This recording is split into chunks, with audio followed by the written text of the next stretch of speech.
from the Pathway Studios in Johnston proper. You are live from the Path.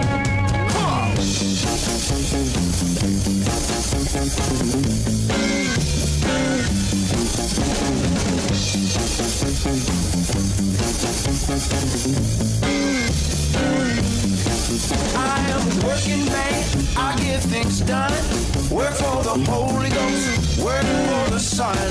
I am a working man, oh yes I am. I am a special agent of the Lamb. Now I'm gonna wear your... And you're listening to Live from the Path, coming from the Pathway Studios here in Johnston proper. It's beautiful to be with you on this fine evening. I hope you enjoyed something delicious from the gas station. I will suggest the Reese's folks have come out with the peanut butter and jelly Reese's peanut butter cup. What? Yeah, they've got a grape version and a strawberry version, and yeah, like 9 out of 10. Is it available at Quick Start? I didn't see it there. I got mine at a Hy-Vee Fast and Fresh, and it was all right.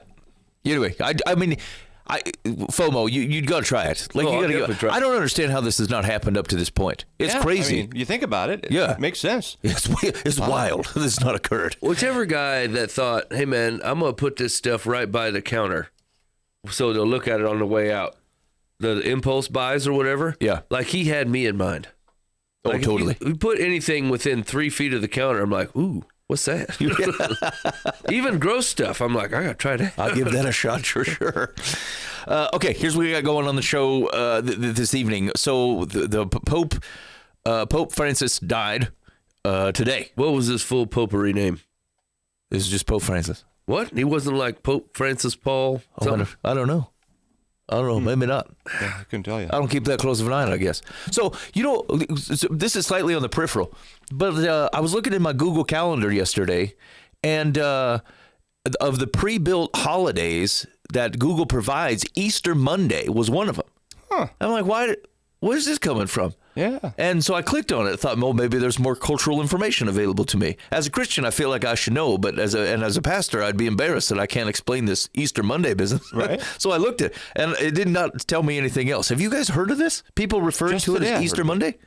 Because they were a Catholic priest guy was talking on the news about the Pope, and I'm trying to think of what he said because it made sense at the time. I thought, oh, okay, it's like, yeah, Easter's over and it's done, and we're still here. I thought, so you gave that a name? I mean, Easter Monday. Yeah, does that make it tomorrow Easter Tuesday? I guess. Like under that premise, like it's Easter every day because we just got past the Easter. Yeah, we're still going. Okay, it is. Pope Francis was his name. His full name, though, was George Mario Bergoglio. Which, I mean, to be honest... It's Jorge. He's not French. George. It's not George. Jorge. Where's he from? Yeah, I think he's from South America. I mean... We're going to stick with Jorge. No, we're not. I'm not going to say Jorge Mario Bergoglio. That's a cool name. Yeah. He should have been a street fighter. Yeah, it was an option. I don't know how we got down this route. Anyway, continue on. I don't want to blaspheme the man. Anyway, the Pope has passed away. So one of the questions is like, how do they do this thing? How do you find the next Pope? And like, we're not Catholic, but I mean, let's just say you had a big institution like the Catholics. I don't know. Like, how would you go about it? It's very intriguing, the situation they're in, especially the influence that a pope has. And like, do they ever vote on anything as like the Catholic Church? Like everybody? Yeah. No, I don't think so. Oh, okay. No. It's a republic, really. It's a representative government. But you don't pick the representative. The representative is chosen for you. Yeah. Well, I guess the Protestants never get together and vote on anything. No, we just avoid this problem by not having, like, you either got to figure out a mechanism to manage such a giant thing. Otherwise you go, can't be done. Split them all up.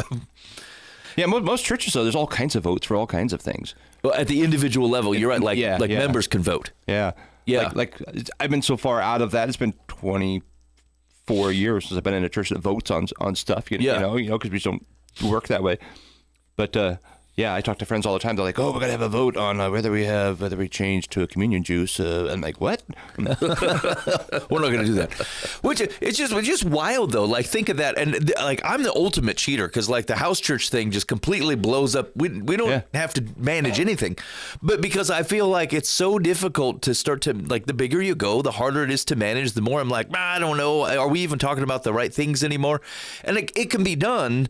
I just am like real wary of it. But like, let's just say if you were trying to run something as big as what the Catholic Church is trying to run, I mean, it seems like a crazy thing to try to accomplish. And so I know it's easy, right, for scrutiny about some of this stuff. I'm just saying, like, nothing runs that large. Because they run it. I mean, it's not like some CEO off in a corner somewhere. Like Pope speaks. Yeah, that's a worldwide declaration. Right. I mean, that's crazy. It is wild. Yeah, I can't think of anything else like it. How could you find a guy? Do they get in a room and they're like, all right, fellas, who's the best of us? Yeah. So like the general, once the Pope dies, there's like, I can't remember it exactly. It's like a 2 to 3 week time frame where they got to select another Pope. It can start as soon as possible, like, but everybody has to get there. So like there's criteria. You have to be less than 80 years old. And then there's like a number of like there's a few other things, but like I think there was 185 people who qualify, like who could be the next Pope, and these are the people who are voting. Now didn't the last Pope, he's still alive, right? That retired, because that was such an unusual thing. No, I think he's dead. Did he? Oh, didn't the other guy die? I'll look him up. Okay. I don't follow. No, sorry. Yeah. I said you don't have to, anybody could technically be Pope, but most of the time, vast majority of the time, they come from this stock of people who are the people who get to vote. I'm waiting for a phone call. Oh, you're not a Catholic, Dan. You're not allowed. I'm part of the Catholic Church. They want capital C. I'm small C Catholic Church. No, you can't do. It cannot be done. So anyway, they get this group of dudes here, and like at the last Pope choosing, they limited it to like only 120 of them, I think. But anyway, they show up and everyone gets put into these chambers or whatever, and they go, all right, from here on out, like no visitors. Nothing. You don't get any outside world, information or whatever. It's just us, 120 fellers, and we're going to vote for the Pope. And they all write down. They vote up to like 4 times a day, and so they take these votes, and like everyone comes up, and you got this little slip of paper, and you say a thing like some Latin that is something about commitment or something, and then you put it into the box, and then they get them all like sewn together.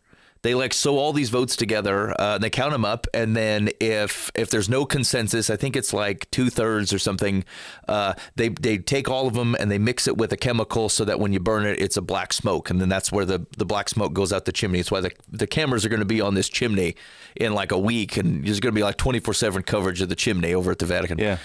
And like they sleep, like everyone stays on the grounds. They said they have very like rudimentary dormitory type of places to sleep. I mean, you're spending your time in like the Sistine Chapel and in like very, I don't know, historically awesome looking buildings, but these dudes are sleeping in, cots or. do they have like a talent show? It's unclear. Like The Voice type of thing?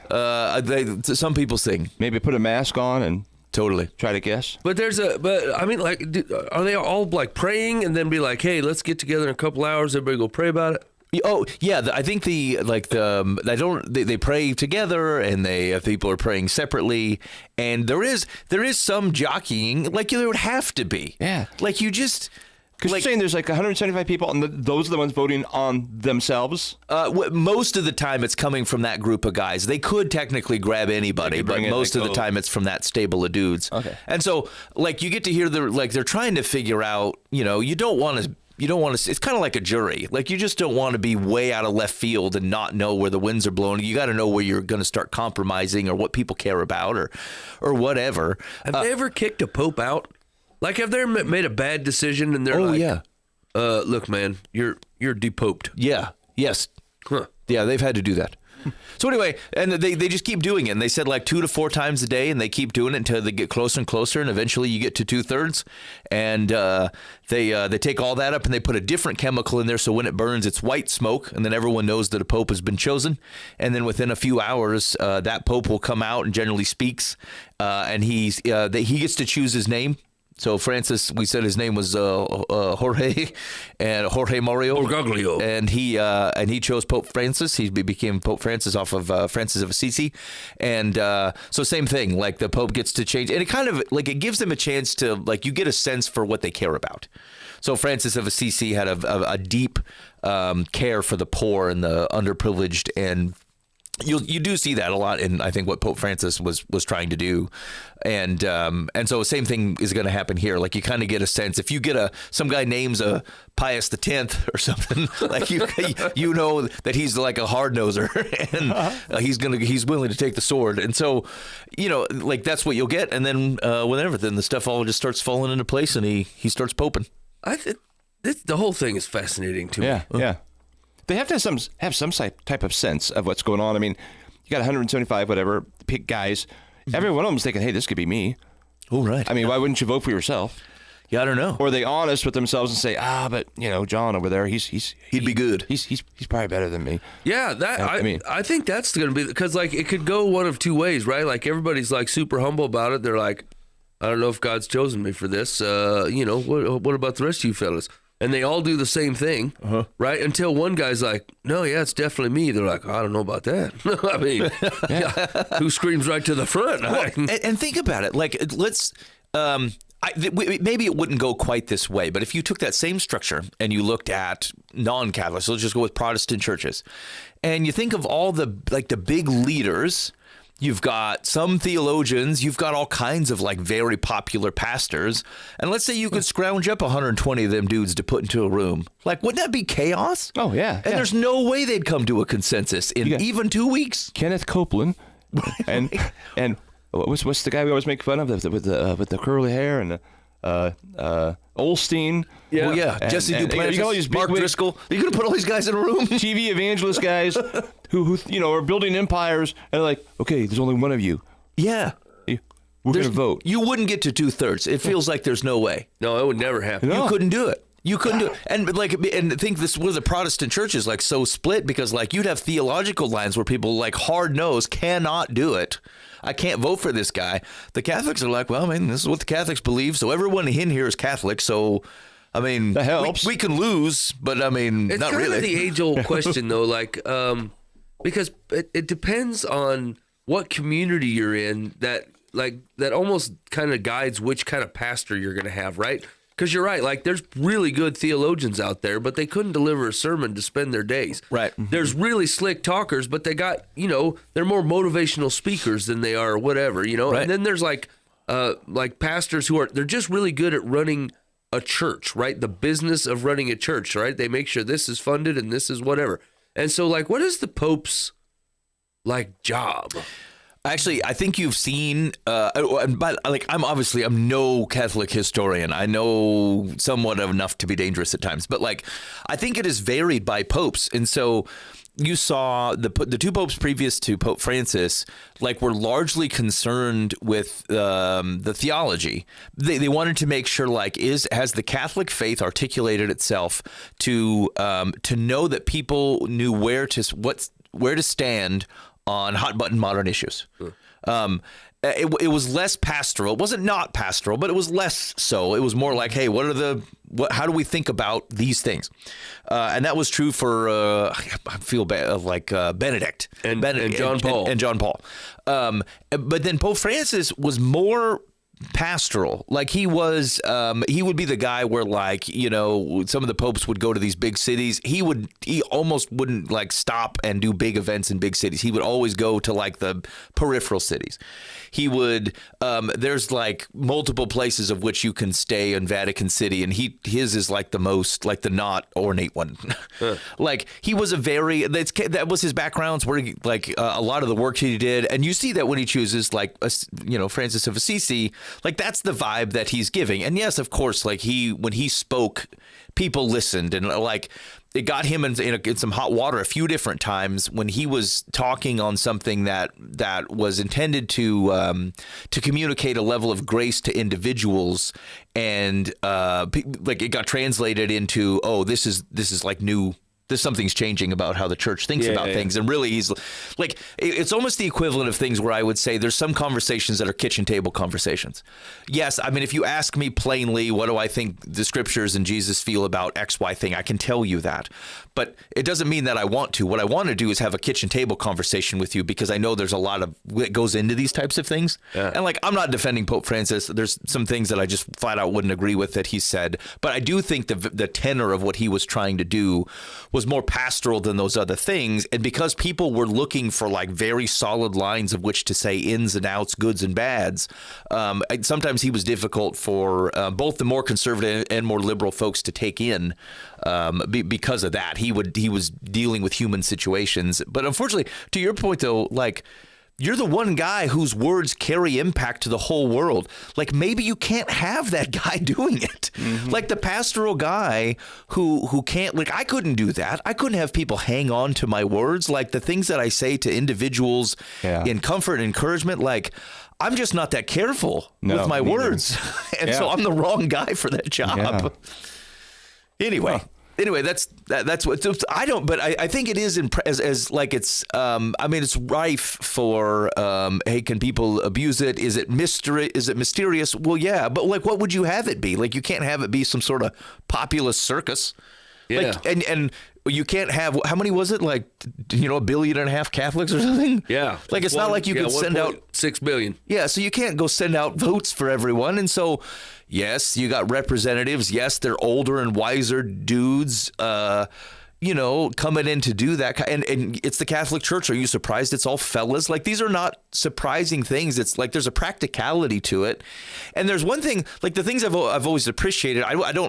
I think it can be barriers to like meeting and following Jesus, but like as an institution, they've been saying the same crap for 1,000 years. True. You say the same thing when you put the vote in. You make the same commitments when you get in the room and go, look, we can't talk to anybody. And like, there's something. How else can you feel comfortable and stable in something in the selection process of someone who has so much influence, for good or for bad?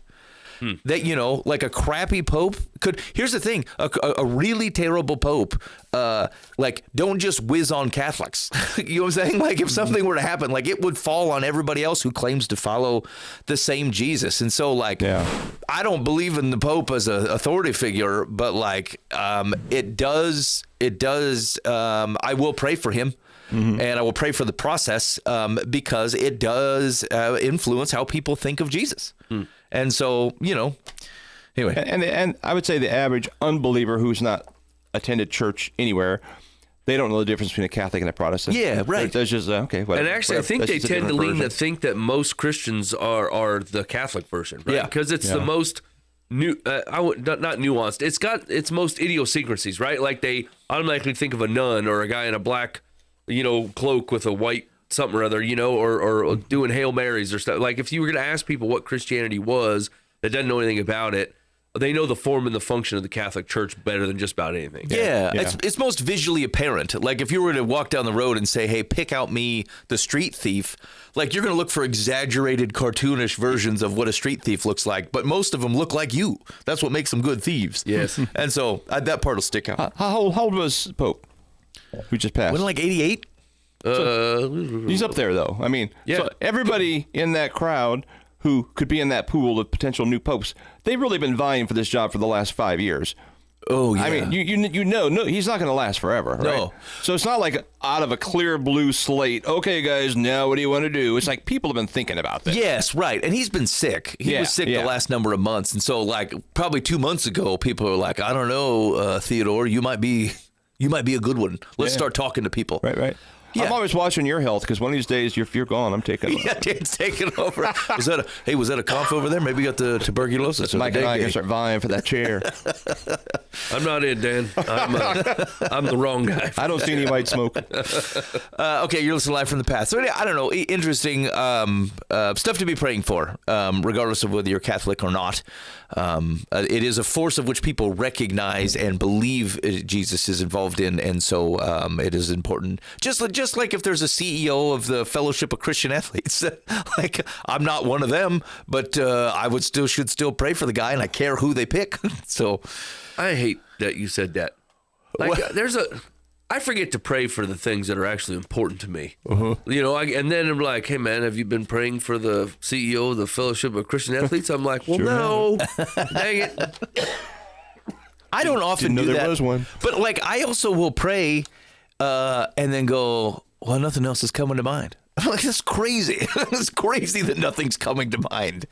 And it tells me, there's usually a really good indicator that, like, I'm just going through the motions a bit, that I'm not thinking. Because even if I just stopped and let my mind wander for 10 seconds, it would land on somebody or some situation of which I could offer up in prayer.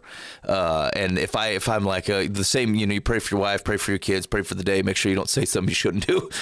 And then I'm like, okay, I think I'm ready. And like that's it. It's not bad, but like it also feels like I'm just going through the motions if that's all I thought of. Because like there's whatever, people in the room who need prayer, their families and friends who need prayer, people at the church who need prayer, the guy who runs the Fellowship of Christian Athletes, like there's all kinds of people. Yeah. So, all right, you're listening live from the path. A few other things we were going to get to today. We're just going to cross that one off because I think we got all the way through it. Mike might have some Nope style advice, and so we'll see if it comes around. But we felt it just didn't feel right at the day of the Pope's death to give out Pope style advice. Yeah. It felt crass, and you know we've drawn a line somewhere if we said, you know what, we're not going to do that. Yeah. So anyway, we may do some Nope style advice today. Nope with an N. Nope with an N. That's right.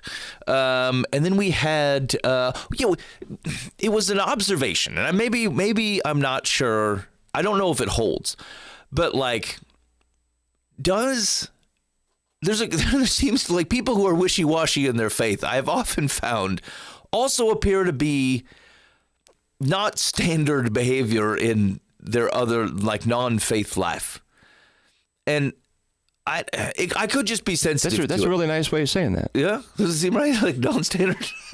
Like, and I don't like the way I'm proposing it because it feels like, hey, to faithfully follow Jesus, maybe you should aim for a 9-to-5 and a Subaru and a bit too much of a mortgage, and you don't care for your mother-in-law, like whatever the standard thing is.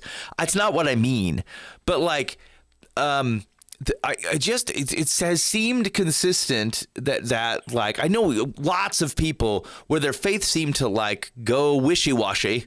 Their life outside of faith was doing the same thing. Like they were in, no one was in a job for more than 2 years, a year. And their marriage was great, and it was the best it's ever been, and then it was terrible. And like it's just a lot of it feels very dramatic to me. And I do, and sometimes I would say it felt like their faith is leading them, and sometimes it would feel like their faith is just nowhere to be seen, and like God has nothing to speak to in the variances of their lives. And I just have seen it so often. I was going to ask you guys is like, one, have you seen the same thing? And two, like, what is that? Like, what is it? What is causing this behavior? Like, because it's hard. It's hard. It has to be hard to go through. Yeah, it has to be hard to go through. And I don't. You don't make an idol out of stability. But like, how can you walk faithfully when it feels like you're just jutting your leg out all the time? And it feels like it's somewhat related to life decisions. And is it somehow something, I don't know, how would we counsel something like that? Because I think I've ineffectively counseled it. Yeah, effectively. That's the thing. Yeah. So some people just, like, all they have known is chaos. Yeah. They were raised in chaos. Maybe there's an unstable family, maybe alcoholic parents. There's all kinds of different situations that can cause chaos. And then they become adults and they don't know how to not have chaos. Mm-hmm. So even if they have things all lined up perfectly for a while, they will self-destruct just because they're more comfort they find comfort in the chaos. Yeah. which doesn't make sense. It's unfamiliar to me. Right. But my wife has had students at school that's basically what psychology said. The reason they do this is they need chaos, and it's like, okay, that made sense to her. Yep. In that setting that I have to disrupt the whole class. Why did you do that? You were doing great. You were getting A's. You were passing everything, and all of a sudden, I'm throwing tables. It's like Reese Bobby chaos. from the Talladega Nights, where he blows up the. Have you seen that, Dan? Yeah. Yeah. So it's the dad. Where they sit down at the Applebee's, and he's like, I don't know, son, I just got to blow it up. And he's like walking down the road. Some people just got to. The old Reese Bobby. I'm married, I got children, got a church, got a job, everything's doing great. And at some point, they don't know how to handle that. Like I've had that for so long, I don't know I'm going to fail somewhere, so I might as well just go ahead and blow it up. Okay, now that I relate to. I understand to say, like, the much more, as you start to add stacks upon stable, you start to be grossly aware of your fallibilities, and you control the crash, as opposed to being worried all the time that you're going to make a mistake like some you may have made in the past, and that will blow it up. You basically steer the plane into the ground as opposed to it getting shot out of the air, type of situation. So like trying to control how it fails because you believe it's inevitable that it will.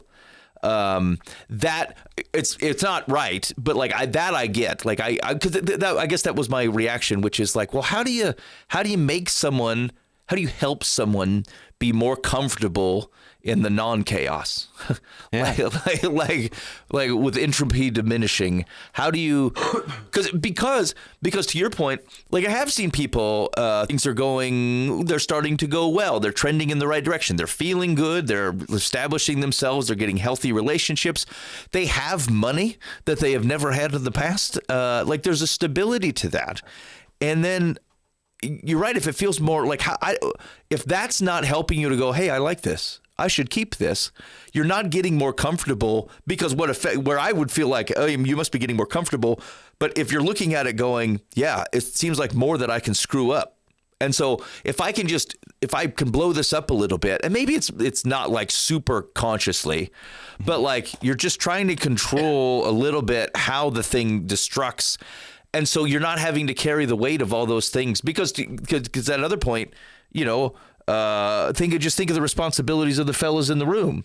Like, my stability is important to about 15 different things. And if I went off the rails, like there is a serious consequence to at least 3 or 4 of them.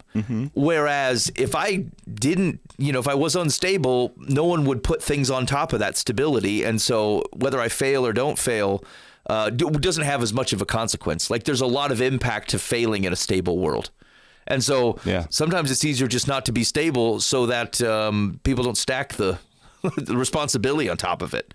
Now, to oversimplify it, in my mind, I always think, well, if the fruits of the Spirit are like things like love and joy and peace and patience and kindness and self-control and gentleness, all the things, that as you allow the Holy Spirit to take more control of your life, that it's okay to be out of chaos. You're more comfortable out of chaos. But sometimes there's certain people that just don't ever get there. Yeah. And I don't know, because they're not cultivating spiritually. That's a judgment on my part. I don't know. I just don't know. I don't accuse them of that. But I have seen other people in chaos come out of it because of God's like the center of their life now. And they've gone years, with like stability and success and growth spiritually and in relationships and the whole thing. Yeah.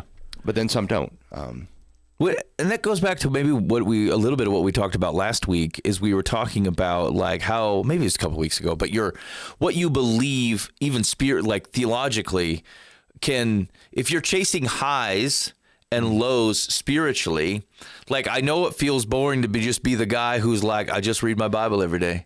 Yeah. And I may or may not actually run into anybody and lay hands on a dude. Like it may not happen for 6 months. And like there's a stability in your walk with Jesus that he's not asking you to be Ben Foost superstar, disciple of the Lord. Like the stability is actually perfectly fine. And you're not having to gin up things to otherwise impress God. like, so what you believe about that type of thing can also like cause you to chase highs and lows. And so if you're chasing highs and lows spiritually, it's not as a surprise to me that you're chasing like the highs and lows will be happening in your physical life, or vice versa. Like, it's harder to hold on to, even though I've like most people will keep the words like, yeah, I'm back in the same situation I was that I didn't want to be in, but at least I have the Lord. I agree with that, but it's not. It's wrong to think that the Lord is intentionally like running you through these peaks and valleys. That is not the scriptures. Like, there's not evidence to me in the scriptures that those types of things are happening. What you end up having is a stability in places in ways of which it's not explainable, right? Where Paul's like, he could be in prison and he's not wigging out, even though his physical life is jumping up and down. He's stock solid. He's sitting there singing hymns. Yeah. And so, I don't know. It just, maybe it's running through because I'm frustrated by it. I'm frustrated watching people do it, and I'm frustrated at feeling like I don't know how to help. Like because like the way the things that I would recommend, I can just look and go, I don't know, like stop doing unstable things, like stay at the job, make the car payment, like keep talking to your spouse, like don't go hang out with those dudes. And like I get that they're not, things are compulsions, and it's not. I'm not saying at all that it's easy, but like that's what's stable.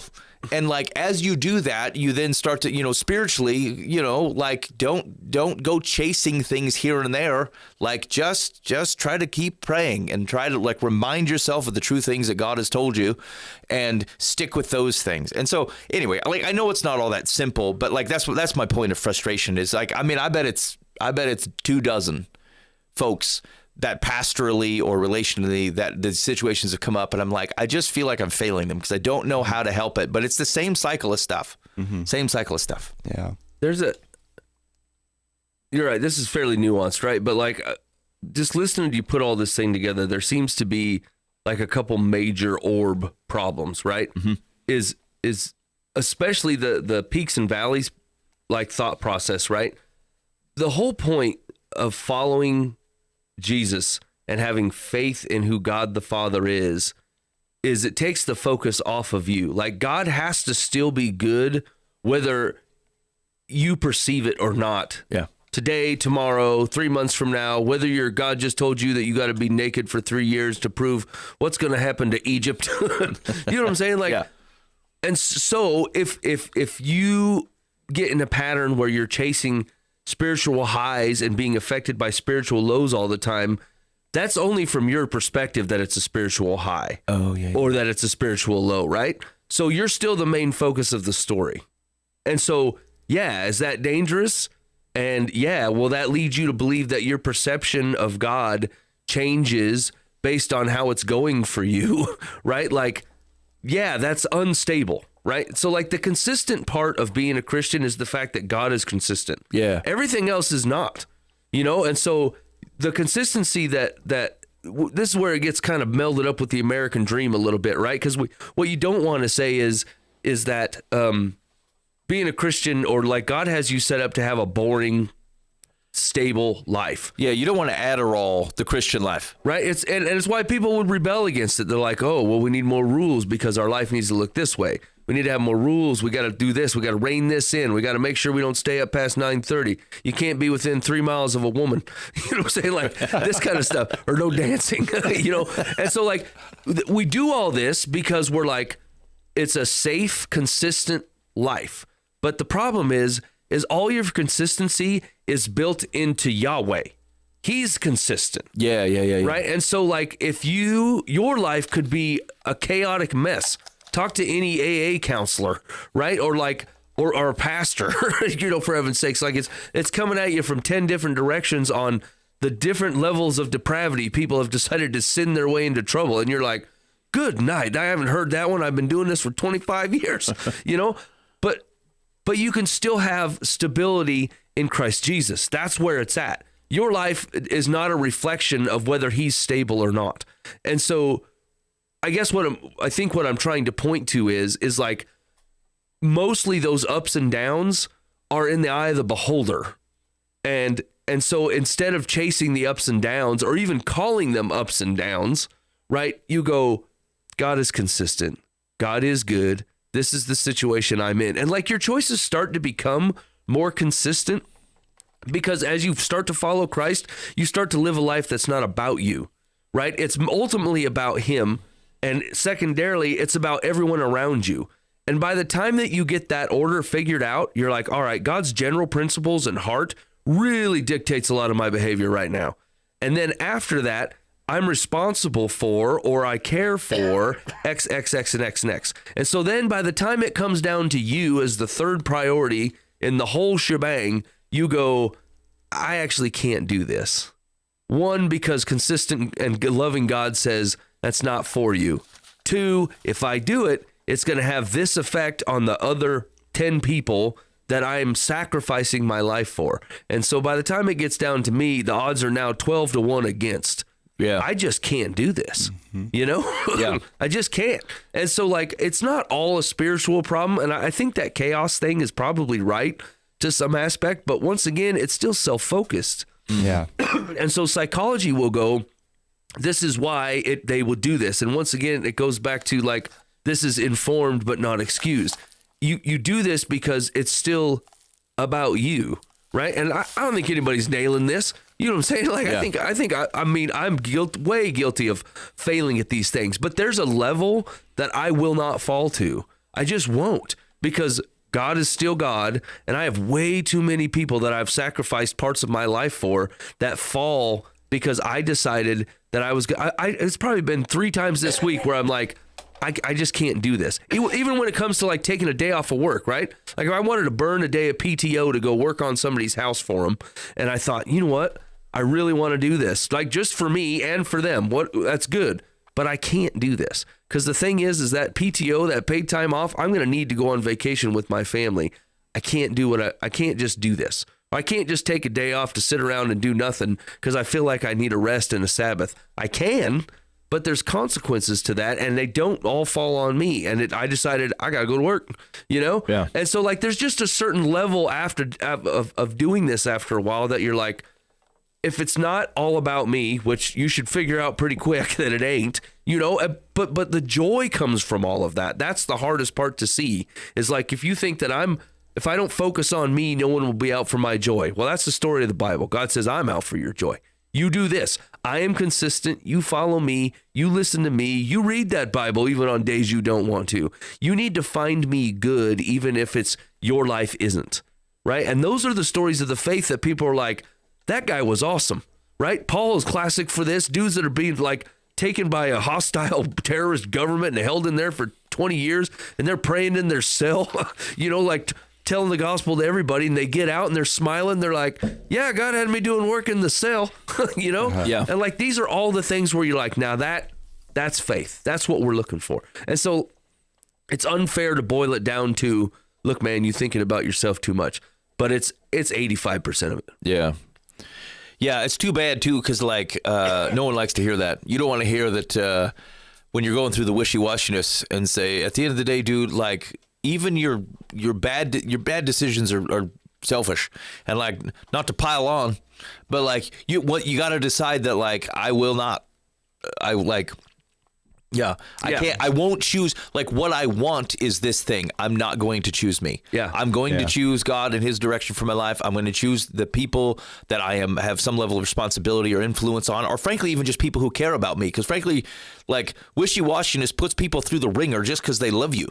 And they got to watch the wishy-washiness. Yeah. And so... it's a hard word, man. Yeah. I mean, it ain't easy going down. It ain't easy coming out. No. Right? Like, because I'm just as guilty as everybody else in this particular area. But it is the truth, right? Like, it is largely a focus on yourself, how you feel. It's like, and that's a cultural thing. That is, how you feel about something has become the top card in just about the way that almost our entire modern culture approaches something.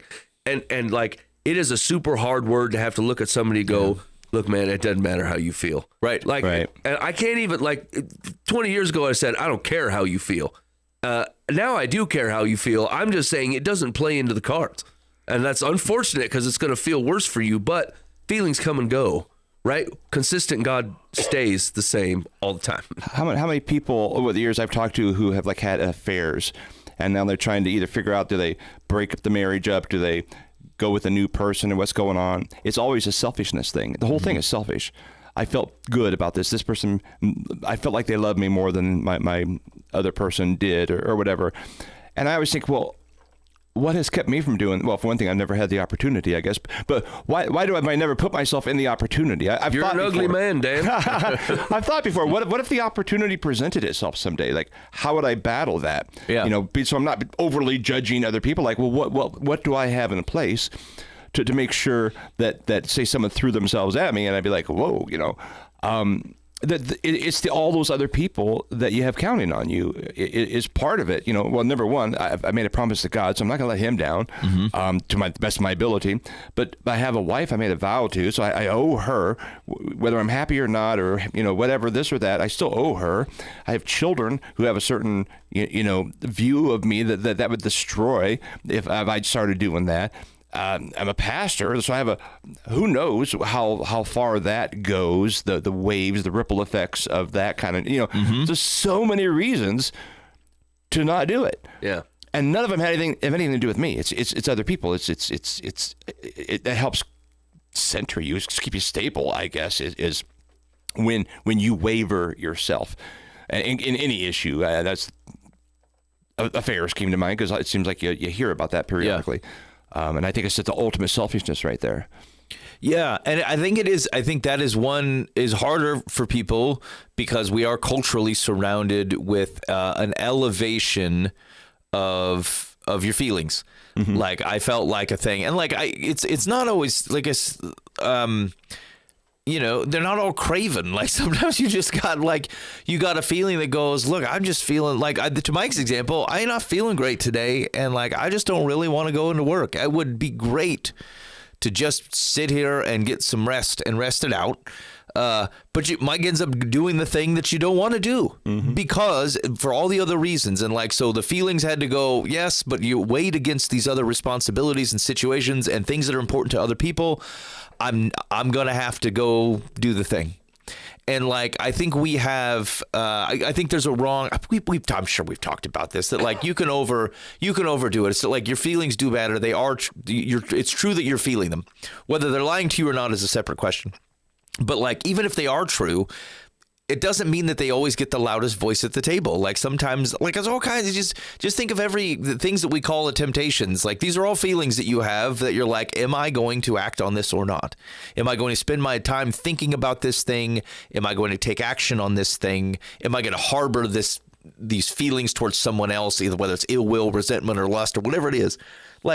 You got to choose as to whether, it might feel good it feels good to be angry at certain people. It feels good to look a little longer at certain people. And all those things may actually feel good to you, but it doesn't mean they're righteous, and it doesn't mean they're serving you, and it doesn't mean that they're serving other people. And so regardless of whether you feel them or not, those feelings cannot be honored. And so I think that's difficult, without dismissing that, hey, I know this is if you don't get to the feeling part, it's harder to solve. Then you're always just playing defense. You got to figure out, why am I so angry? Why am I even spending any time lusting after someone? Maybe I got some idle hands or something. What you do have to still solve the feeling thing, because otherwise your life's just 10 times harder playing defense all the time. Yeah. But it still doesn't matter that at the end of the day, your feelings don't have to be honored. And I think we've done a disservice on that, as if it's just blind allegiance. Sometimes it is. Sometimes it just means you just put a gate that can't open to keep you out of things, regardless of how you feel about it, because it's important. Okay. All right. Well, anyway, you're listening to Live from the Path. Maybe you got did we get that right? Maybe we got it wrong. Maybe you've experienced this and we're missing an angle on it, or you've dealt with it or involved with people who dealt with it and you've got some recommendations. We'd love to hear them. That's, you can give us a call or text at the Live from the Path complaint line, 515-517-0085. That's call or text, 515-517-0085 at the Live from the Path complaint line. We'd love to be able to hear your thoughts. All right. This actually ties in a little bit to my nope style advice. Nope style advice. Okay. Because I was just thinking about it the other day, and it's not only something that's true with me, but it's true with quite a few people around me right now, is like they're waiting for something. They're waiting for God to do something. And it occurred to me that the tendency is to move it, the thing that you're waiting for God to show up in and to interact with. And it could be a health issue. It could be a sickness. It could be people who walked away from him. It could be a job opportunity that you're just like, God, I just need you to answer this, whatever, right? And so like, there's plenty of biblical examples of trusting God in the waiting. But I think the part that came to my head was the idleness in the waiting, that I think can actually, you're basically playing for the other team now. Do you know what I'm saying? Like we used to talk about this. There was a fella back in the day that we knew really well, and it was pretty much what we just got done talking with. It's like these up and down roller coasters. Be doing great, then be doing terrible. Doing great, doing terrible. And it occurred to me at the time that like spiritually, like basically if the opposition, the opposer can take down one guy, he was taking down 5 at a time. Yeah. Right? Because everybody was following the highs and lows of everything this cat was doing. And I'm like, this isn't good. This doesn't seem like how we're being so easily swept up in this, right? It's great to care about somebody and about their well-being and how's it going and be excited for them when they're following Jesus and all is well. But then like they end up getting arrested or falling off the wagon or causing a bunch of trouble. And then like your stomach hurts and then you're worried about them all the time. And you're like, and then your whole life is not operating anywhere to the way that it was, or to the glory of God, or to your joy or people around you, because this one event just keeps happening over and over again. And I thought that's not good. Like it doesn't mean that it's either care a lot or apathetic. Those aren't the only two options, but somehow we have to keep on doing the things that God created us to do while we're waiting for him to show up. And I think my Pope style advice is it's healthy to pray consistently for God to show up in a thing, for people around you, for you, for a big thing, this big obstacle you see in your life. But it is not the only thing that he is doing, and it's not the only thing that you're designed to do. You weren't designed to like live following Jesus and then boom, this one thing shows up and now your entire pursuit of him or actions for you or people around you goes completely on hold while you're like, okay, I'll just wait until God redeems this part and then I will be back on track. But in the meantime, I'm just going to be, you know? And so I try to say that I want to be real light and careful in the way that I say that, because like some of these things are very hard and they are life-changing hard, and your life is not going to look exactly like it did. But while you're asking for God to redeem and show up in his perfect timing and his perfect will to allow these things to come to fruition, I think the idle part is dangerous, right? Of just sitting and waiting. And you're like, I have faith. I'm just going to wait. And like, I get that. But I think the waiting in our minds implies that you're going to do nothing else but wait until this situation's resolved. And then your life can get back on track to whatever it was supposed to be. And that thing might not happen in the time frame that you have in mind, even a time frame that you find tolerable. Mm-hmm. In fact, by the time it gets to there, while you were idly waiting, it could have broken you in the meantime. And then all of a sudden, the God that you depended on to come to fruition and to bring about his mighty right hand to fix a thing, you're actually no longer following, because you were waiting for him to do a thing. And he's like, yeah, I hear you, but it ain't going to be a year. It ain't going to be 2 years. It ain't going to be 10 years. It's going to be whatever. You know what I'm saying? And so like, I think the Pope style advice is like, if you're in the midst of one of these situations where you're like, God, I know you are faithful in this, and I know you will do this thing. And I will patiently wait because you are good. And you're like, yes, that's where I need to be. I think the advice is that's kind of where you need to be. I think that's good and right. But just be careful on how much weight that you're hinging the rest of your life on and the rest of the things that God has you doing. You're not so one-dimensional in a way. And like, I realize this is probably a hard word for people with like very life-changing circumstances, that they're like, my life doesn't even look close to what it looked like until X showed up or this thing happened or whatever. But the truth is like, now you've boiled your entire existence down and God's faithfulness down to this one thing. And it can't hold it that way, right? He is faithful and good in a lot of things, and he is worthy of praise in the meantime while you're waiting. And he does have things for you to do in his good world while you're waiting for the time and perspective to match his. And so the Pope style advice is just when you're going to wait, I don't even know if I could tell you to do it with joy, because some things are just hard, but do it with a consistent eye that is not the only aspect of your life. And if God's going to redeem it, you're not pushing it along farther by patiently doing nothing in the meantime. Yeah, I think that's super thoughtful, because I think we are prone to being consumed by situations that are in front of us, especially situations that we believe only God can move. And so you spend all your time focusing on prayer and being watchful and waiting for God to answer a thing. And like, we run the risk of not being useful to ourselves and to the people around us, because like we took a time out when like the rest of the thing kept playing. Yeah. Like the rest of the situation kept occurring. Like there's plenty of people who have done great work in serving others and loving people like God wants them loved and spreading good news, even while their marriage is not yet healed from some pain that occurred. And had that person like just bowed out and said, Lord, because it means so much to me, that's the part that feels righteous, because like it means so much to you, or like, you know, it is just that big, it's life-changing. And so you're like, but in effect, you became self-fulfilling. It did change your life because you stopped your life waiting for God to step in, as opposed to going back to our, in some relation to the old wishy-washy situation, which is that like God is the stability regardless of those things. And so even as the answer yet tarries, there is still goodness to be walked in, even pending the result. And well, what the heck? At a macro, this is our whole Christian experience. There is like a very big promise coming. And it is not yet in fruition, and it does right all the wrongs of which we are very well aware of. And either we can stop and wait for it to show up, or we walk in obedience until the thing comes to reality. And so like, that's the macro story for every Christian in the world.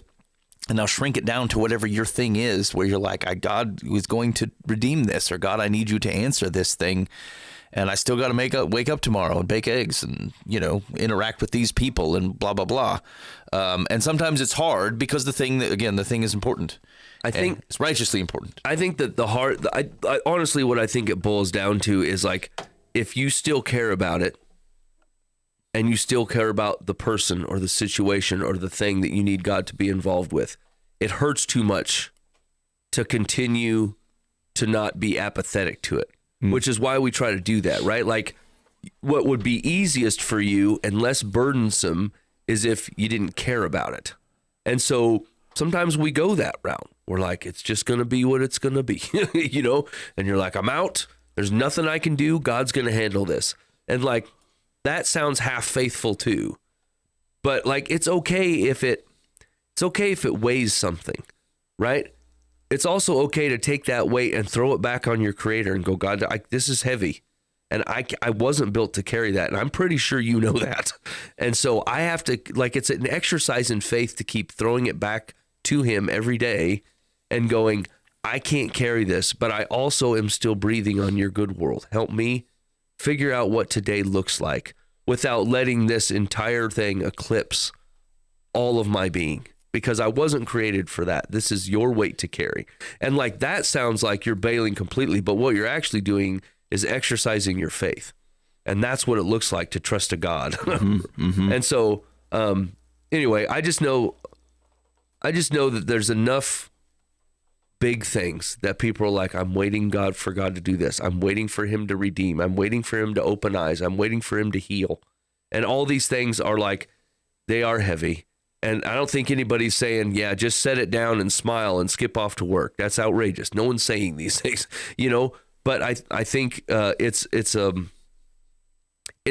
too much, right? It's too much to be like, this is the hinge point of which when God is faithful in this way, my life can get back to where it used to be. It's already not that, right? It's not a diversion. It's not a detour. It's you made a left turn. And so let's take the left turn. God is still faithful in the left. Yeah. So I mean, to sum it up for like a bumper sticker, it would be something to the extent of instead of waiting while God is working, just be walking while God is working. Like just keep moving, trying to live the life, like whatever life it is that you have, and whatever barriers they have, and whatever things that are going on around you. Like there's a finite amount of things you can walk faithfully in while God is doing what he's doing. But like, it's almost certain that his intent is not for whatever you're doing to just stop until he answers or until he makes a move. Yeah. Because plenty of things, which may even contribute to how God ultimately resolves it, happen while you're still walking in faithfulness, while we pend for his timing to otherwise resolve. This one's a hard word too. You know what I'm saying? Like, I hear you, especially if you got sensitive ears right now and you're talking about me and you don't I do kind of understand where you're coming from. And I think I do kind of understand, and I kind of get it. And I know it's hard to hear. Yeah. Like, you're like, I don't think you really understand the full weight of what I'm going through. And I think that's true. I probably don't from your perspective at all, but I know the alternative to what we just said is not good. That does not produce any of the things that will actually help you in the time of which you're struggling. Yeah. All right, you're listening to Life from the Path. We're going to do one more thing, and then we'll get you some advice. And I was going to talk about this, but I think maybe I'll just see if you guys have any quick reactions, and we can move on. Last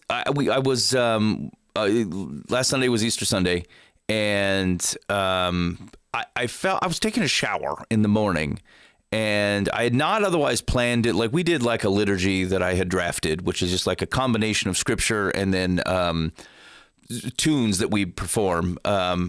Whatever. It's just something like everyone can participate in Easter. Otherwise, you're just going to sit and listen to me talk again, which we normally do.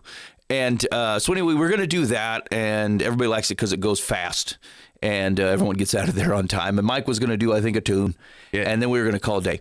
And like, I was taking a shower, and like it just kept hanging on me. Like we don't understand grace correctly. But it was more specific. It was more to like relationships. It ran up to how we think about ourselves and God, but it was expressing itself in the way that we interact with our key relationships with like spouses, friends, children, parents, that kind of thing.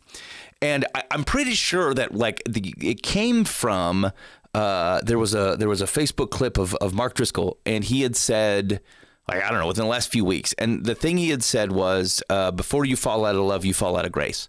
And that was like that. I don't remember what else was going on, but that particular thing stuck with me. And so the reason I'm sharing it now, though, is it just felt so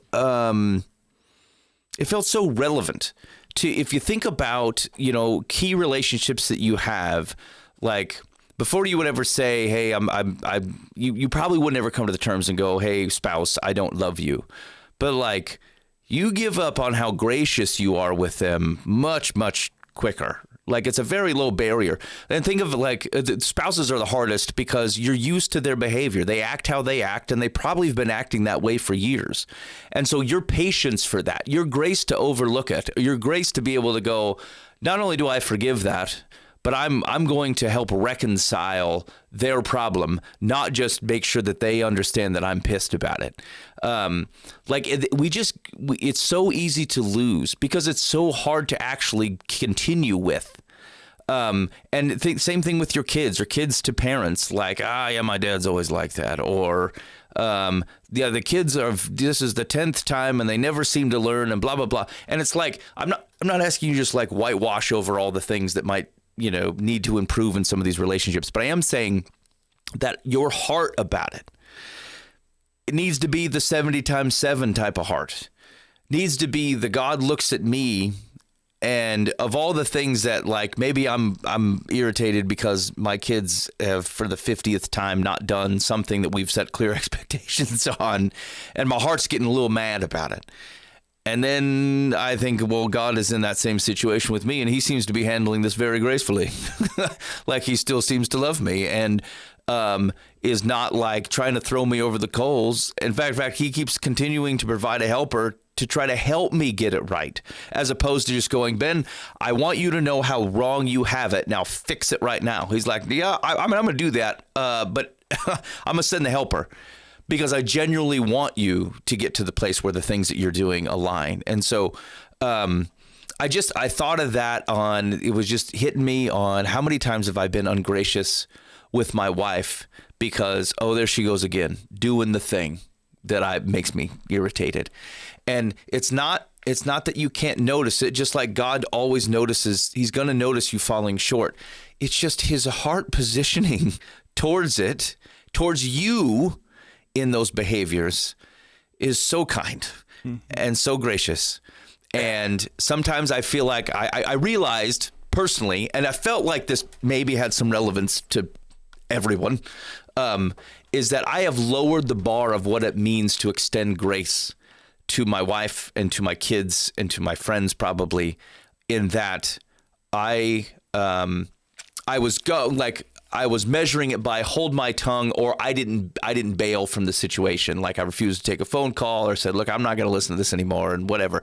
I don't really do that. But like, as opposed to that, not only staying in those situations and not only just like holding back a little bit of what I might say, but genuinely extending grace to this person and thinking of them in a gracious way. And not like spending all my time on here's how you let me down, but actively helping them to get to a point of reconciliation, that is a much higher bar. And I feel like I'm not doing a great job on that. And I think it's because I had not considered the standard of the grace that I've been extended to Jesus. I get it. I do. I understand that part. But his attitude towards that, like, which is baked into his grace towards me, I think, not spent too much time reconciling what that means to how I have to think or should be thinking about people around me. And so anyway, I just was going to share that. It stuck with me. And it doesn't mean that you're on your way to getting a divorce or like not talking to your kids again. But I will just say that, like, your standard of, if it's like I extended grace by holding my tongue, I'm sorry, sir. It's not what we were after, actually. Like, we need not the negative thing.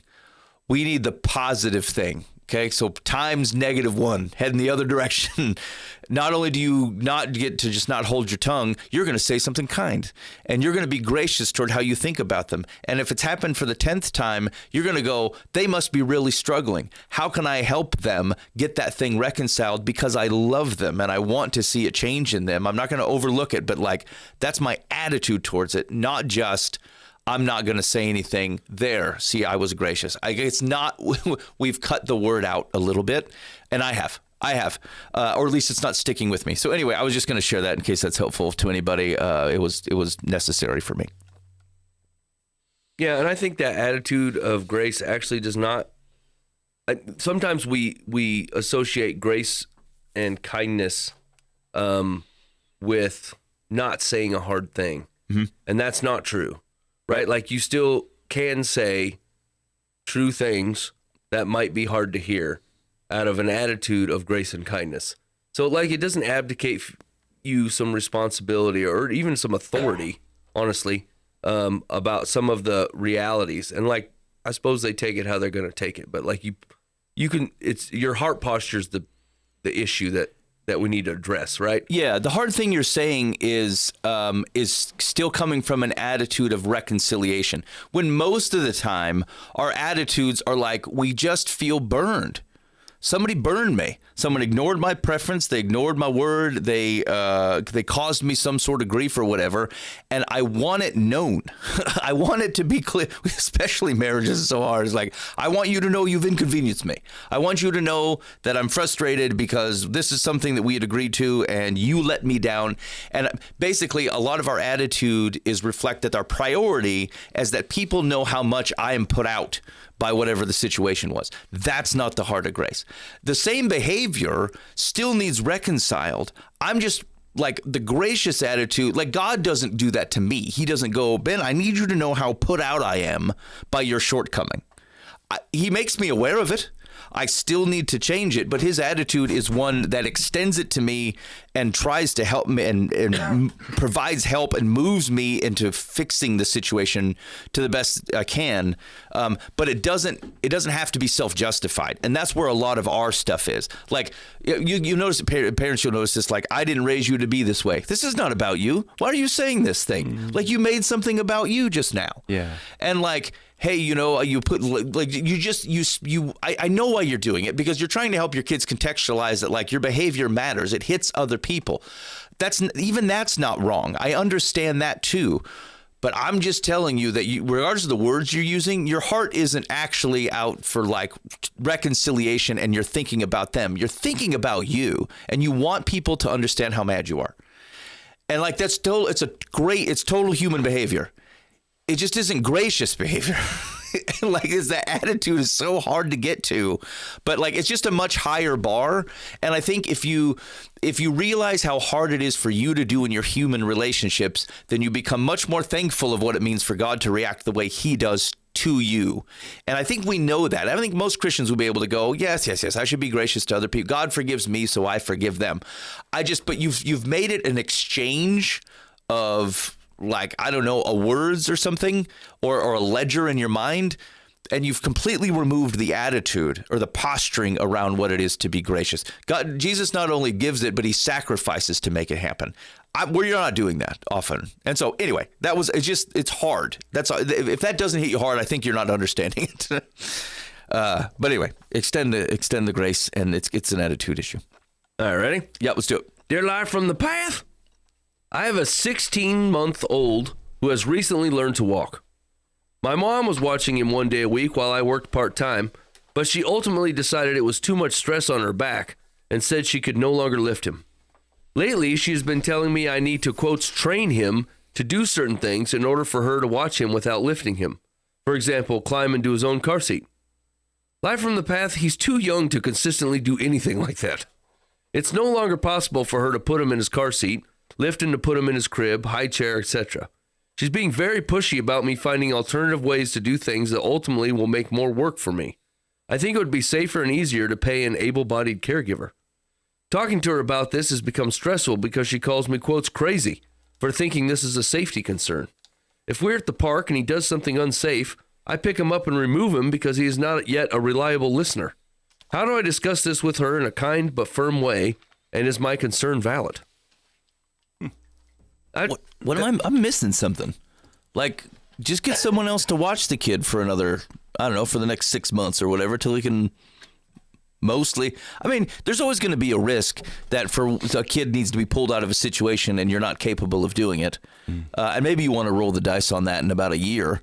But I mean, doesn't it seem super easy to go just have someone else watch him for a while? Yeah, this is the weird part, is it sounds like they're in agreement. Yeah. Like old Meemaw said, hey, my back can't handle this no more. But you got to make it work. Yeah, but like if that kid can climb into his own car seat, then we might have it. And then she's like, hey, I need people to be able to pick the kid up. Sounds like we're in agreement. You're not the right person to do it. But the mom calls her crazy for thinking this is a safety concern. There's weirdness in here somewhere. Something's not making any sense. Yeah. Also, you work a part-time job 1 day a week?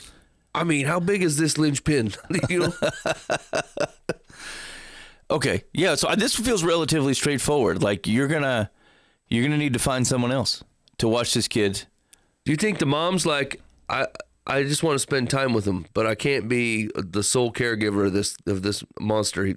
I can't pick stuff up. Yeah. I mean, that's, she can't help that. Seems pretty reasonable. Yeah. Physical limitations. Yeah. Maybe there's a health issue.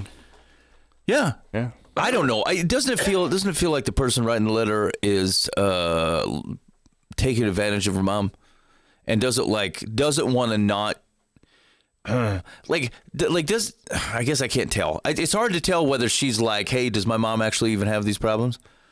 Or no, I don't feel that. Okay, so to your point, if they just agree, then like, what was the final question? The mom feels like she still wants to spend time with the kid, Yeah. but she's unwilling to admit that her inability to pick him up could be a problem. Right? She's like, really, our only obstacles are getting in the car seat, getting out. And then the mom's like, that ain't the only obstacles. Yeah. Right? Like, getting all kinds of stuff, you know? Okay. And so I think it sounds to me like the mom is like, she knows that she can't do it, but she doesn't like, the fact that she's too weak to do it. Like, she's the cause of why this isn't going to work out. And then so now she's just reframing history a little bit as if this is not going to be a deal. And if the car seat problem was handled, then obviously all would be well. And that's not true. Yeah. Okay. So, all right. So I think the advice then is, one, you need to find someone else to watch your kid half a day, 1 day a week or something. But second of all, like, I assume it sounds like mom could probably still drive. Like, come on over and visit, mom. We'll hang out with the baby. Yeah. I'll be here. Like, you can even, read in the other room or something. Like, if they want to hang out to it, as long as someone's around to help pick a kid up in case there's some kind of trouble. Yeah, I think when your kid crosses maybe 7 or 8 are the times when, like, you're done kind of picking them up and yanking them out of something. Like, by the time they're about that age, you're like, hey, get out of there, Yeah. Or there they go. They just wandered outside. But, like, up until that age, I mean, this is why people don't sleep and why having toddlers in the house and why we have those plastic things we put in outlets. You're like, you never know what this wild man going to do, and you can't keep an eye on him every single microsecond. So you do a little safety around the house to keep him out of trouble. But odds are you're going to have to run and grab him. Yeah. And totally. so, yeah, it's straight foolish to believe that there's any situation of which she should probably be left alone as the sole caregiver, apart from maybe he's already in a nap or something. All right. Okay. The question was, though, how do I discuss this with her in a kind but firm way? And is my concern valid? We agree the concern's valid. Yeah. I don't know. It doesn't seem all that difficult. Be like, I agree. Yeah. You can't pick him up. I do think until he's able to do this on his own in a reliable manner where he's also making good choices, if he can make a bad choice and someone still could have to yank him out and you can't do it, like, I would never want to put you in that position. And so this is actually the crux of the letter is the gal who wrote in says, talking to her about this has become stressful because she calls me crazy for thinking this is a safety concern.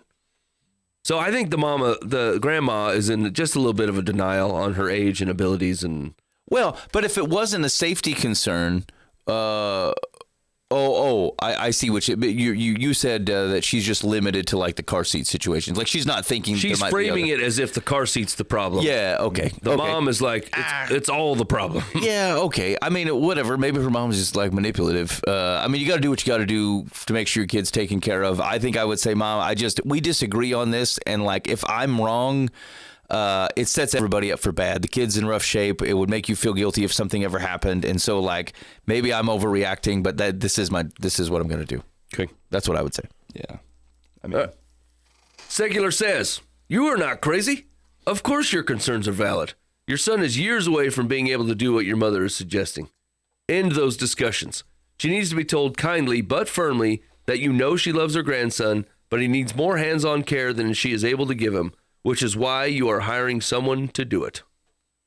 Yeah. Okay. That's pretty straightforward. Yep. Yep. Agreed. Okay, last one. Dear Life from the Path. My husband and I finally got custody of his daughter, Amelia, 15 days before her 16th birthday. whoa. She came to us with homeschooling and little socialization. Now she's 18, and we've gotten her on track to graduate, but she has completely changed. She plans to move in with her boyfriend and is skipping school. My husband feels we can't get on her case about it since we've only had her for 2 years. We've had 3 boys who have graduated and 2 girls who haven't yet. We made the boys, his stepsons, go to school every day and live at home until they graduated. We will do the same with our younger girls.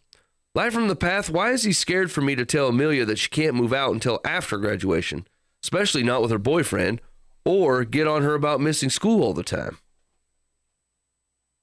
Yeah, he's worried about protecting the relationship, but he's going about it in the wrong way.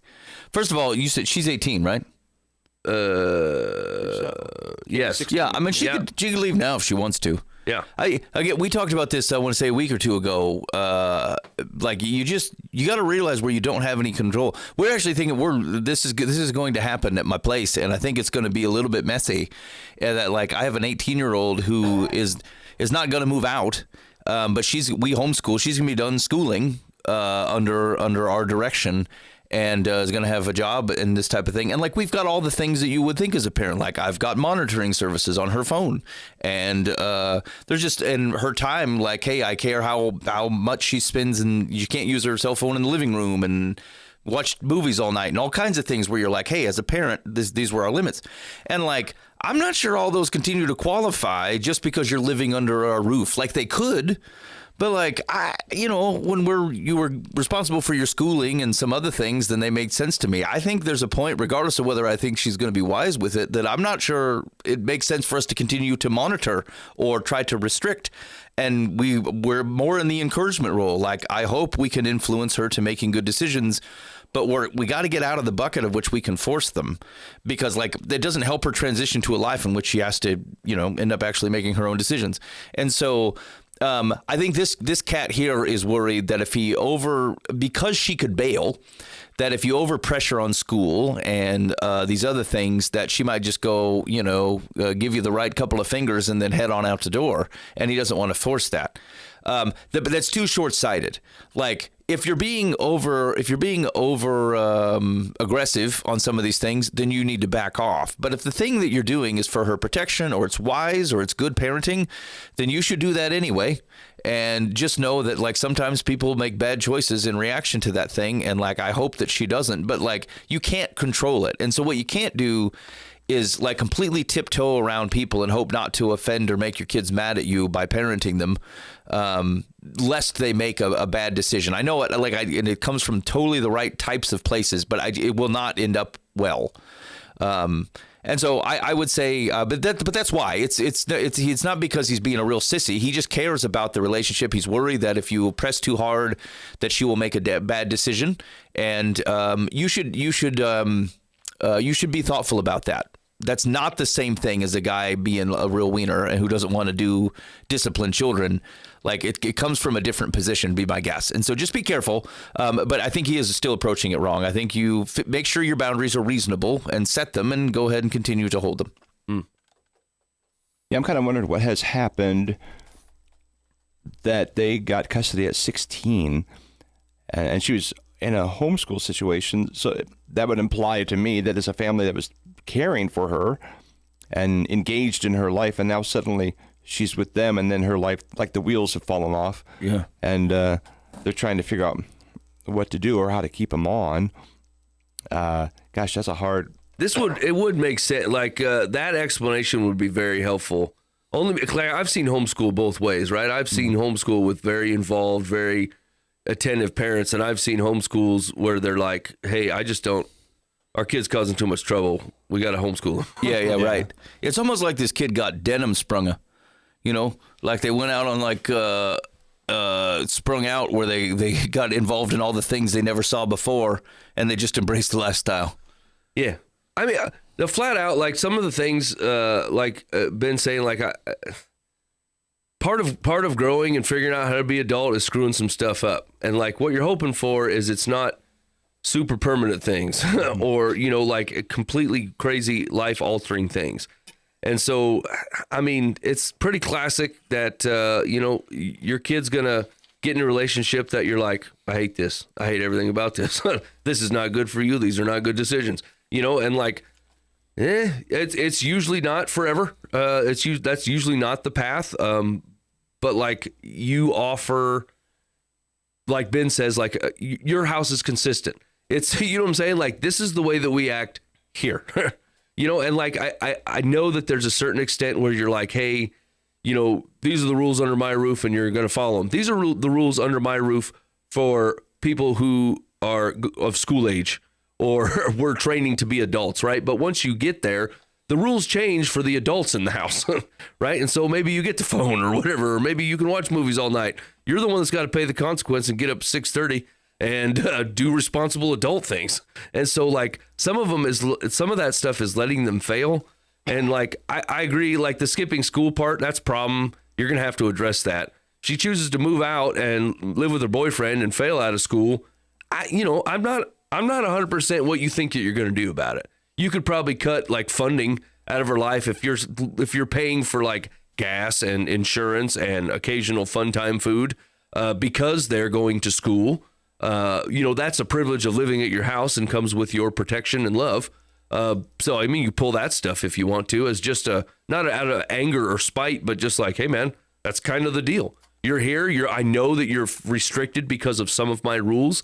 We're going to take care of these things on your behalf because you're doing these things, But like as soon as that's no longer the deal, you can be like, I'm not going to pay you gas money to do whatever the heck I don't know even what you're doing, And so I think there's a reasonable approach here that goes, you're a little bit too, you can't control everything. You just can't control anything. And that doesn't come out to be apathy, but it does also mean that like you might be thinking too highly of yourself. Kids will do this. Almost every generation that I know, that even with a good solid family, there's a couple eggs in there that just cut their own trail, and you're like, what are you doing? That's not even how it was mirrored to you growing up. And you're acting like a complete fool. And you're like, what did they do wrong? I mean, sometimes people got to cut their own trail and hurt themselves in the midst of it. And the hard part is to watch it. But the loving thing to do is to maintain a relationship without changing any of the consistency that you're actually calling them back to. And so that'll be hard to do. But I think as long as they're still living under your house, and like I assume she's still eating your food, she's probably driving a car you bought her, all the stuff, right? And so like you can be like, listen, these are privileges for being a daughter or son of the king. And if you're gonna like disrupt the kingdom or try to change the kingdom or give the kingdom the finger, the kingdom no longer provides royal vehicles. That's just regular, All right. Sorry. Secular says, your husband may fear that Amelia is too headstrong to be reasoned with and worry that if he asserts himself, his daughter will become estranged. You described yourself as, quotes, stern stepmom. If the way you demonstrate that is by insisting your husband's children graduate with a basic education, I consider it heavy-handed. Oh, I don't consider it heavy-handed. Yeah. Okay. However, if there's more to it, Amelia may be moving out to get away from you. Perhaps a different approach might be more effective. Amelia is old enough to be talked with woman to woman. If you can impress upon her that you and her father care only about her welfare, that the decisions she is making now will affect her entire future, perhaps she will be more open to hearing your message. The fact that she's moving out is less important than failing to complete her education and get the high school diploma. Let that be your focus when you and her dad speak to her. Yeah. Yeah.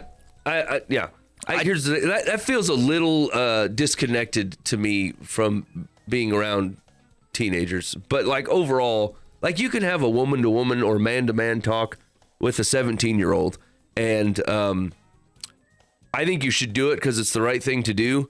But I would not expect that it would revolutionize the world. I think that your consistent behavior gives them a foundation to fall back to when they figure it out on their own. Yeah, totally. Like, and this is why, like, how you approach some of these things is super important. Is that, like, you know, people, when people start to, I don't know, act outside of like the good boundaries, they're going to notice it because, like, they're going to realize that, like, they're going to see it in themselves that they're the ones doing it.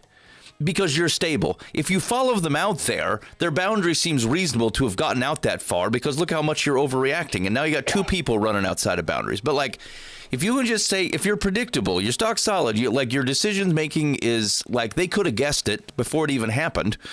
I think it gives them, then they realize that they're the ones changing and they have to reckon with that. And like, they're going to be doing all kinds of reckoning with whether they're changing correctly or not and how they're being influenced or whatever. And sometimes, to your point, in the right direction, sometimes in the wrong direction.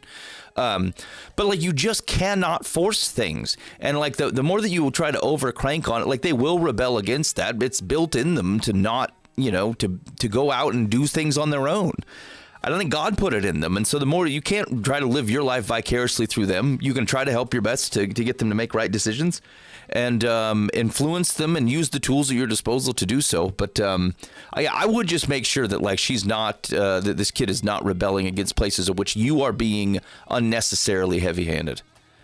I would triple check yourself, because like everything sounds reasonable until you but if you said, does this make sense for a 17-year-old? Does this make sense for an 18-year-old? How long does this make sense? Like if this is still going on, if this kid lived at your house when they were 21, would you still be like, and then why are you drawing the barriers that you're drawing? It's a helpful exercise, and you should really think through that, just to make sure you're not pouring oil on a fire. Yeah, I think that's the hardest part. Like especially as your kids get a little bit older, is like people learn lessons by failing, right? If your kids still own no alarm clock because you wake them up every morning and they're 17 and a half, be like, hey man, I'll get you an alarm clock. But you have to start getting yourself up in the morning, right? Right? Like we got to learn how to do this. You know, like if they forget to pack a lunch and you're still running one up to the school, right? You're not doing any favors. You're like, you're gonna be hungry today. Let that ride. Yeah. There were times my daughters would forget a band instrument or something, or a piece of some homework, important homework, and I have a flexible enough schedule. I would run it up there, but I kept thinking, man, at what point do I just say? Nope. Yeah, right. It's hard because like here's the thing. I don't want my kids to learn the lesson that dad won't be there to help when they need it. Because they put work into it. I mean, it wasn't like they were just whatever. I was like, yeah. So like you got to pick and choose your battle. It's the same thing, and like this is way too much of a rabbit hole, so we won't spend a bunch of time on it. But like, I mean, I didn't let our kids cry it out because, like, I don't want them to learn the lesson that I won't come when they need me. Right. I want them to know I will come when they need me. So, like, I don't want to learn the wrong thing. Right. But to Mike's point, like, I also will not have the ability and do not want to come wake them up every morning if I can avoid it. Definitely. And so you're not helping them by not allowing them to learn that responsibility. I mean, some of that actually goes back to our other conversation of wishy-washy behavior. Is like a lot of them folks like the consequences never quite fully landed on them. Mm-hmm. Yeah. And so they're like, like they never quite had to feel the full brunt of some of the things they did because it got absorbed by everybody around them. And so like they're running on a different scale, and until they had to feel that a little bit, then they're like, actually, I personally have to do something different here. Yeah. Because like I can't continue to do that. You know what's funny? So I actually have a relevant example at my house right now. Is that like my wife and I were talking a few weeks ago, and I had done something that she was not very happy with. But like part of the conversation that came out, she was like, "Hey, there's been laundry that's been sitting here for 4 days, the same load," and like, I mean, I'll be honest, Phils, I did not know that. And I live in the house. I walk by the laundry. The laundry's in our bathroom. And like realistically, it's not that I looked at it and go, well, I'm not going to do that. I literally just did not occur to me. And so I remember after that conversation that like we did not actually resolve the key thing that she was not happy with me about. I think we're actually still at odds on that one. But I thought that laundry thing, I can do that. There's just no reason for this type of thing. And so like she's not touched a load of laundry at our house for 2.5 weeks.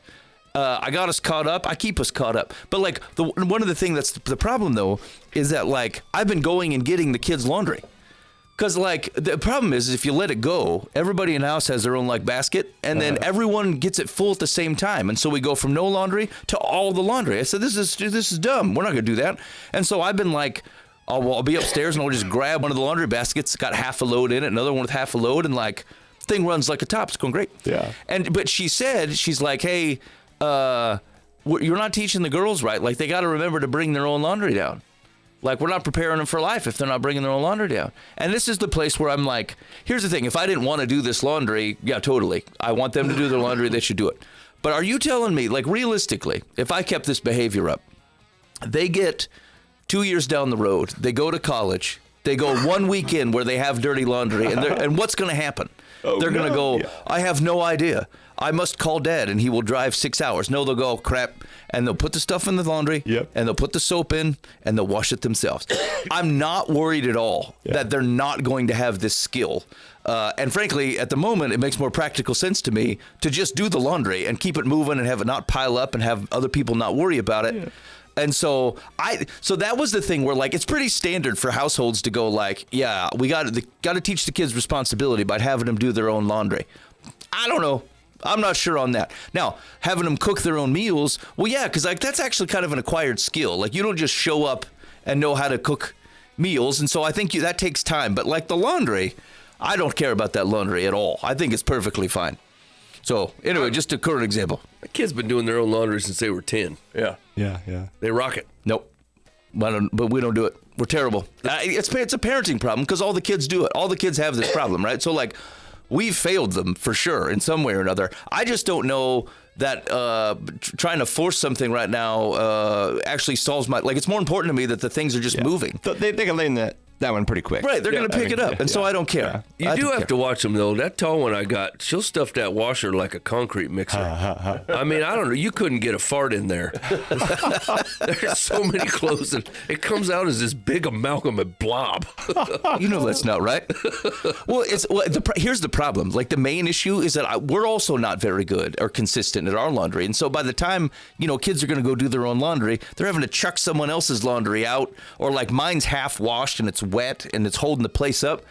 And so if I were better, if we did a better job as parents, then the kids would probably do a better job as kids. See, you need to, it's a game at my house, because if I leave my stuff in the washer and it's blocking somebody, they will literally just take it out and put it on the floor. They're like, hey, man, you wanted your laundry through, you had your time, and you wasted it, sir.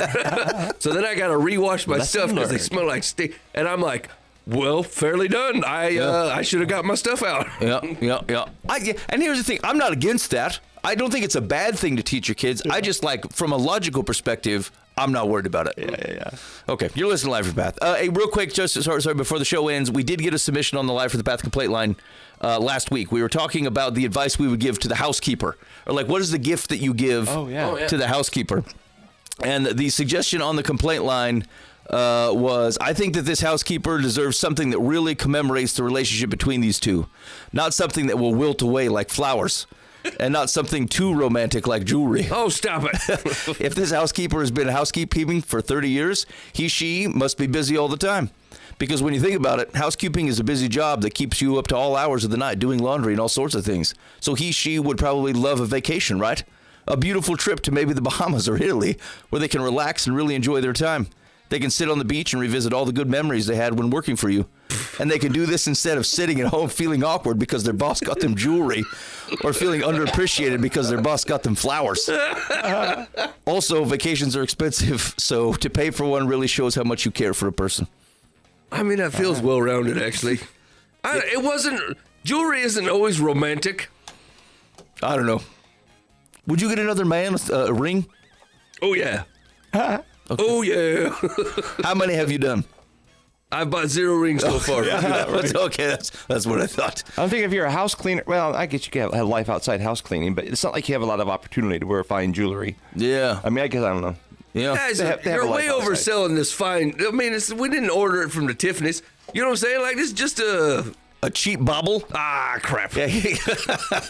All right. I don't know. What do you think of this vacation idea? Hit us up on the Live from the Path complaint line, 515-517-0085. You're Call or taking text. complaint line comments based on other complaint line comments? Yeah. Let us, I don't know. Are we satisfied that this vacation really nailed it? Can we Or send them to the Lake of the Ozarks? I mean, do they have to go to Italy? Yeah, I agree. Italy might be a bit much. I agree with Dan. No, ski jet. Domestic travel. Yeah, Branson. That's all right. Okay. All right. We're going to cut you loose. Thanks for hanging out with us on Live from the Path. I think we'll be around next week. And, hey, we do have some musical guests coming up. We're going to get Arendelle and Dirk Von Stein are doing a show together. And I said, whiz bang, fellas. Why don't you come on in? So they're going to be here sometime in the beginning of May. That's going to be great. Okay. So we'll, I don't know. We'll see you when we see you. In the meantime, be faithful in the means. God will handle the ends. You've been listening to Live from the Path. The man is out of sight.